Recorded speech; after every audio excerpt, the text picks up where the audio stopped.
Hello guys, बात करने जा रहे हैं लिविंग वर्ल्ड चैप्टर की। सबसे पहले मैं बात करूँ करेक्टरिस्टिक्स ऑफ लिविंग क्या क्या होती है। करेक्टरिस्टिक्स ऑफ लिविंग में मैं बात करूँ growth, reproduction, metabolism, replication, cellular organisation, sensitivity and consciousness. ये सारी सिर्फ और सिर्फ करेक्टरिस्टिक्स होती हैं, डिफाइनिंग फीचर नहीं होते। तो सर डिफाइनिंग फीचर कौन कौन से होते हैं? देखिए, ग्रोथ नॉन लिविंग में भी हो सकती है आउट मास ग्रोथ से। रिप्रोडक्शन म्यूल में भी म्यूल में रिप्रोडक्शन नहीं हो सकता, यानी growth and reproduction are not the defining feature of living beings. जबकि metabolism, replication, cellular organisation, sensitivity, consciousness, ये सब डिफाइनिंग फीचर होते हैं एक लिविंग ऑर्गेनिज्म के।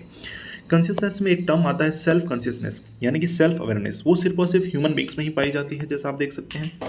उसके बाद मैं बात करूं कि लिविंग वर्ल्ड की डाइवर्सिटी कितनी है, 1.7 टू 1.8 मिलियन की biodiversity all over the world है। फिर मैं बात करूं कि बाइनोमियल नोमेनक्लेचर की।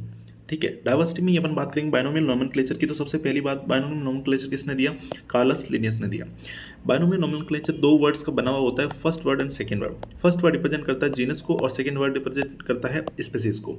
तो जीनस का नाम हमेशा कैपिटल लेटर से स्टार्ट होता है और स्पेसिफिक यानी स्पेसिफिक एपिथेट का जो नाम होता है वो स्मॉल लेटर से हमेशा स्टार्ट होता है। बाइनोमियल नोमेनक्लेचर के कुछ रूल्स होते हैं।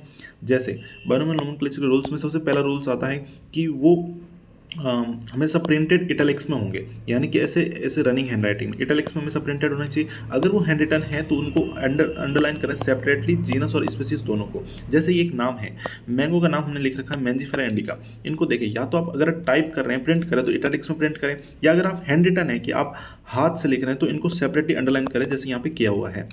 अगर मैं ओरिजिन की बात करूं तो बाइनोमियल नोमेनक्लेचर के नाम्स का ओरिजिन लैटिन होना चाहिए, क्योंकि लैटिनाइज्ड एक लैटिन लैंग्वेज एक डेड लैंग्वेज है, तो उसमें कोई भी चेंज नहीं कर सकता है। और जो नेम ऑफ ऑथर है, जो यानी कि जिन्होंने इस स्पीसीज को डिस्कवर किया है, उनका बायोलॉजिकल नेम के आखिरी में एब्रिवेटेड फॉर्म में लिखना है। जैसे मैंगो को कार्लस लिनियस ने नाम दिया था, तो उसका नाम लिन एक एब्रिवेटेड फॉर्म में ऑथर का नाम लास्ट में लिखते हैं। बात करेंगे कि टैक्सोनॉमी की। टैक्सोनॉमी क्या रिप्रेजेंट करता है? रैंक को रिप्रेजेंट करता है टैक्सोनॉमी, और उसकी यूनिट को अपन लोग टैक्सॉन कहते हैं। अब मैं बात करूं कि बेसिस ऑफ टैक्सोनॉमी की। बेसिस ऑफ टैक्सोनॉमी की मैं बात करूं तो उनमें चार चीज़ें आती है, उसको अपन याद करेंगे CICN से। CICN यानी कोई भी ऑर्गेनिज्म है तो उसको सबसे पहले अपन क्या करेंगे, उसके करेक्टर्स लिखेंगे, यानी कि उसका करेक्टराइजेशन करेंगे। तो पहला स्टेप करेक्टराइजेशन हो गया। अब करेक्टर को देख के हम उसको क्या करेंगे, आइडेंटिफाई करेंगे। तो दूसरा स्टेप आइडेंटिफिकेशन हो गया।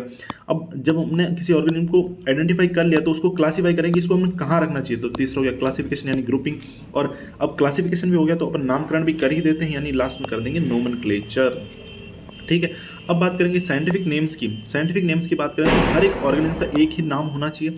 और प्लांट के साइंटिफिक नेम्स और देता है ICBN, international code for botanical nomenclature. और एनिमल्स के जो भी जितने भी साइंटिफिक नेम्स होते हैं वो देता है ICZN, international code of geological nomenclature.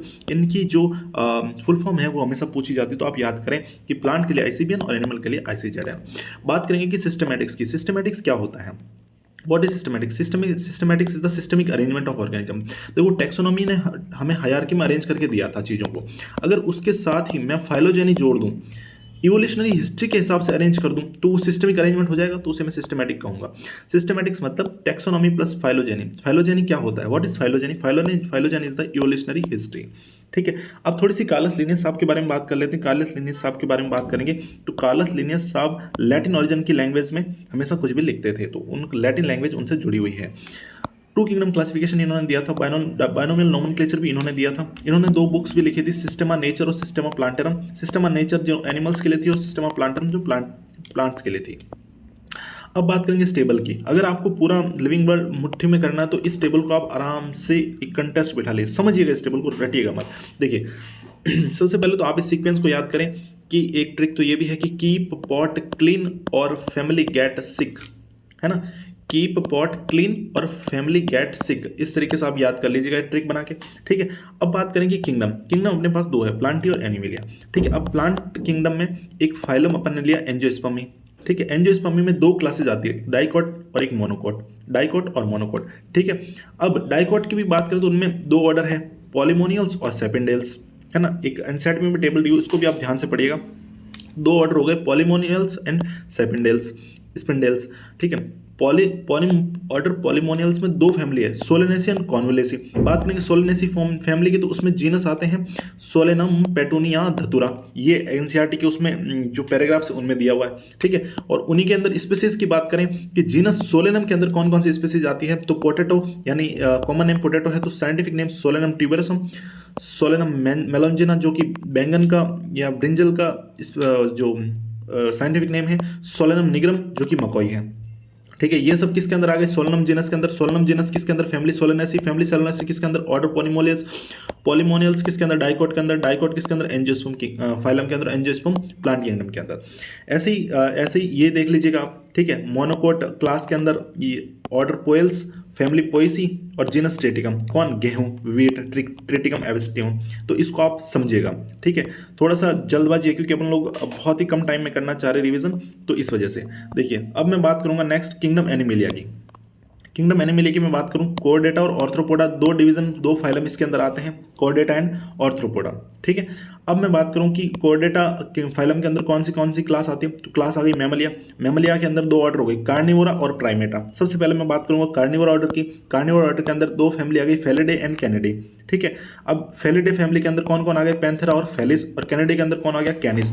कैनिस कहते हैं डॉग्स को। डॉग्स आ गए कैनिडे फैमिली में और कैट्स आ गई फेलिडे फैमिली में। अब उन्हीं के साथ साथ देखो पैंथेरा। पैंथेरा जीनस में कौन कौन सी स्पीसीज आ गई? पैंथेरा लियो यानी लायन, पैंथेरा टिग्रिस यानी टाइगर और पैंथेरा पैराडस यानी लियोपर्ड। ठीक है, और जबकि फेलिस जीनस के अंदर आ गई कैट्स। अब ये दोनों मतलब ये तीनों एक ही फैमिली के मेंबर हैं। जी हाँ, एक ही फैमिली है लेकिन इनका जीनस अलग अलग है। देखिए, जीनस तो दोनों का अलग अलग है लेकिन फैमिली एक ही है, फेलिडे। बात करूंगा कैनिडे फैमिली की, तो उसमें आता है कैनिस जीनस का नाम, और उसके बाद कैनिस जीनस के कौन कौन से आते हैं? डॉग्स, वॉल्फ और जैकाल जितने भी होते हैं ये कैनिस जीनस में आते हैं और फैमिली इनका है कैनिडे। ठीक है, चलिए अब बात करते हैं आर्थ्रोपोडा की। आर्थ्रोपोडा फाइलम है जिसके अंदर इंसेक्टा आते हैं। इंसेक्टा एक ऑर्डर है दिप्थेरा जो कि इंसेक्टा के अंदर आता है। ये एनसीईआरटी के टेबल में लिखा हुआ है। मस्का डोमेस्टिका स्पीसीज के लिए ये पूरा ऑर्डर आप याद कर लीजिएगा कि मस्का डोमेस्टिका, जीनस मस्का, और उसके बाद हमेशा याद रखिएगा जो नाम होता है ना, जैसे होमोसेपियंस है या मस्का डोमेस्टिका है, जो पहला वर्ड होगा ना वो तो जीनस होगा मस्का और डोमेस्टिका होगी स्पीसीज। तो यानी जीनस को तो याद करना ही नहीं है आपको, सीधा उसके नाम में देखें और उसका पहला वर्ड हमेशा जीनस ही होता है। चलिए कुछ बात करते हैं इंपॉर्टेंट डेफिनेशंस की। इंपॉर्टेंट डेफिनेशंस की मैं बात करूं तो ये देखिए definitions: kingdom, phylum, class, order, family, group और स्पीसीज। ठीक है, अब इसको मैंने आपको याद कराया था, कीप पॉट क्लीन और family get sick. Keep pot clean और फैमिली गेट सिक, और या ऐसे भी याद कर सकते हैं king Philip come over for good show. जो आपको ट्रिक बढ़िया लगे वो याद कर लीजिएगा। ठीक है, अब बात करें व्हाट इज स्पीसीज। स्पीसीज क्या होती है? स्पीसीज की डेफिनेशन है group of individual organism with fundamental similarities, यानी बेसिक सिमिलरिटीज के अंतर्गत जो ग्रुप आता है उन्हें अपन लोग स्पीसीज कहते हैं। और स्पीसीज के ग्रुप को ही अपन लोग जीनस कहते हैं, group of close related species. और group of close related genus वो क्या कहते हैं? फैमिली। अब group of close related family उसको कहते हैं ऑर्डर, वहीं group of close related order उसको कहते हैं class, group of close related class को कहते हैं फाइलम, और group of close related phylum को कहते हैं किंगडम। ठीक है, तो ये एक हायरार्की है, इसको आप याद रखना है। तो इसमें डेफिनेशन याद करने में कोई बड़ी बात नहीं है, आप आराम से देख सकते हैं। अब जो सबसे लोअर टेक्सा है वो स्पीसीज है और सबसे हायर टेक्सा है वो किंगडम है। तो जब मैं लोअर टेक्सा से हायर टेक्सा की तरफ जाऊंगा तो क्या क्या चेंजेस आने वाले हैं? आप हायर टेक्सा पर देखेंगे कि कैरेक्टर्स के अंदर कम कम सिमिलरिटी है। जैसे आप देखेंगे कि आप यहाँ देखेंगे तो पैंथेरा लियो जो सबसे लास्ट स्टेज है, यहाँ पर आप देखेंगे पैंथेरा लियो और कैट्स, इनमें सिमिलरिटी है ना, एक जैसे दिखते हैं लगभग कैट्स और पैंथेरा लियो। ठीक है, लेकिन क्या इन दोनों में सिमिलरिटी है?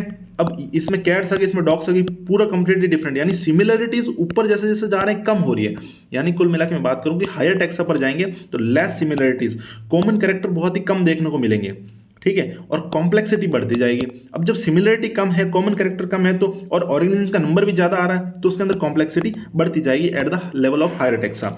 Eight the level of lower taxa में बात करूँ तो सिमिलरिटी बहुत ज़्यादा होगी, क्योंकि आप देखेंगे कि एक ही फैमिली के मेंबर है तो कम, आप सभी को पता है कि सिमिलरिटीज ज़्यादा ही होती है, जबकि इन कंपेरिजन टू मोहल्ले वालों के कंपैरिजन में।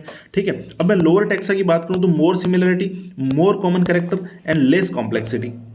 ठीक है, जबकि हायर टेक्सा की मैं बात करूं तो less similarity, less common character and more complexity. ठीक है, अब कुछ इंपॉर्टेंट पॉइंट्स की मैं आपके सामने बात कर दूं। एक तो ये बहुत इंपॉर्टेंट पॉइंट है, सीधा का सीधा आपके स्टेटमेंट बेस्ड क्वेश्चन में आ सकता है कि families are characterised on the basis of both vegetative and reproductive features of plant species. जितनी भी फैमिलीज होती है उनको अपन लोग दो चीज़ों पर कैरेक्टराइज करते हैं, vegetative and reproductive feature of plant. Plant के लिए vegetative and reproductive features consider करते हैं फैमिली में। ठीक है। Families are characterised on the basis of both vegetative and reproductive feature of plant species, specially plant के लिए, ठीक है। नेक्स्ट मैं बात करूं कि जो ईच जीनस में हैव वन और more than one specific epithets that represent different organism but have similar morphology. एक जीनस के अंदर एक जीनस के अंदर एक या एक से ज्यादा स्पेसिफिक एपिथेट आते हैं, स्पीसीज आती है जो रिप्रेजेंट करते हैं अलग अलग ऑर्गेनिज्म को, लेकिन उनके अंदर मॉर्फोलॉजिकल सिमिलरिटीज होती है। जैसे मैं बात करूं जीनस पैंथेरा की, जीनस पैंथेरा की, तो उसमें आ गया पैंथेरा लियोलाइन और पैंथेरा टिग्रिस। अब इनमें देखोगे कि मॉर्फोलॉजिकल सिमिलरिटीज होगी, है ना। तो यही वो कहना चाह रहा है कि चाहे एक जीनस के अंदर एक या एक से ज्यादा स्पेसिफिक एपिथेट हो, लेकिन उनके अंदर मॉर्फोलॉजिकल सिमिलरिटी देखने को मिलेगी। ऑर्गेनिज्म डिफरेंट होंगे, टाइगर और लॉयन दोनों डिफरेंट हैं, लेकिन उनके अंदर मॉर्फोलॉजिकल सिमिलरिटी है। यही लाइन ये कहना चाह रहा है। अब एक चीज आपको याद रखना कि जो भी प्लांट्स के अंदर होते हैं, जैसे किंगडम के बाद कौन सा आता है, फाइलम आता है, ठीक है, फाइलम। आप देखेंगे कि प्लांट्स के अंदर फाइलम को डिवीजन कहते हैं, ठीक है। तो आप याद रखिएगा कि एनिमल्स के अंदर जो चीज फाइलम होती है वही चीज प्लांट्स के अंदर डिवीजन होती है। तो इसलिए यहां पर ये आप देखेंगे कि यहां पर लिखा हुआ था डिवीजन और फाइलम ऐसे डैश करके। तो इस टेबल को आप अच्छे से कर लीजिएगा और बाकी ये इंपॉर्टेंट पॉइंट्स आप देख लीजिएगा। बाकी जो भी टॉपिक्स है इनमें कट कर दिए गए एनटीए की तरफ से, तो इतना ही आपका सिलेबस है और इतना आप कर ले जाएंगे तो एक क्वेश्चन आपका नीट में आने वाला है, वो गारंटीड बन जाएगा। इन्हीं शब्दों के साथ अपना लिविंग वर्ल्ड खत्म हुआ। Thank you guys.